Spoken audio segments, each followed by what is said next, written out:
So ngayon magre-react tayo sa mga past videos natin and nakakatuwa lang, hindi ko namamalayan naka 136 videos na pala tayo sa Boss Rod TV. And let's see 'no, kung ano yung magiging reaction ko dun sa mga old videos ko which I think, siguro halong halong feelings na lang na masaya and cringe siguro.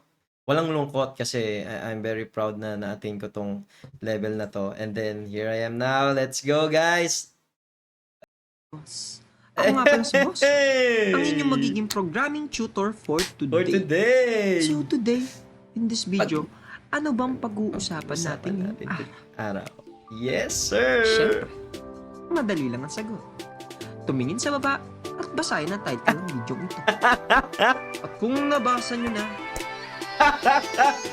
let's get started. Let's get started. Hey! Woo! Yun pa lang yun guys, pero sobrang nakakatuwa lang kasi kahit cringe siya, no, nakaka-proud na tipong di ko akalain na tatangkilikin ng mga Pinoy, no?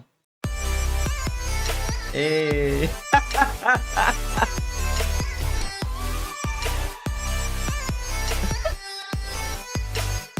Eh. I will teach you how to create layouts by using CSS Grid. English. So pumunta tayo ngayon guys. Unang gagawin natin, punta tayo sa CMD. Yan. Para Nakakatuwa lang 'no, kasi before talaga sobrang passionate talaga akong gumawa ng videos. Gusto ko nakakatawa, gusto ko, um, hindi boring yung tipong may sounds din na ano, kasi yun yung parang uso nung pandemic, eh, kasi hit 'to ng pandemic, eh.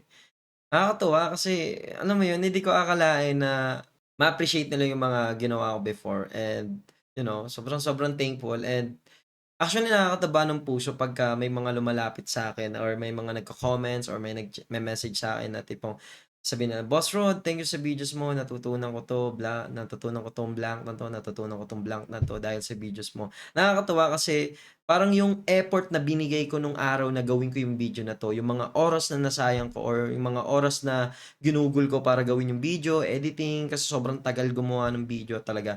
And then imagine yung internet namin diyan before is PLDT 8 Mbps lang yon na tipong mag-a-upload ako ng video ng gabi, mga 9 or 10.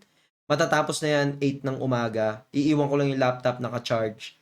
And then check ko na lang yan kung natapos ba yung upload niya. So parang ganun ako ka-passionate para mag-share ng knowledge before.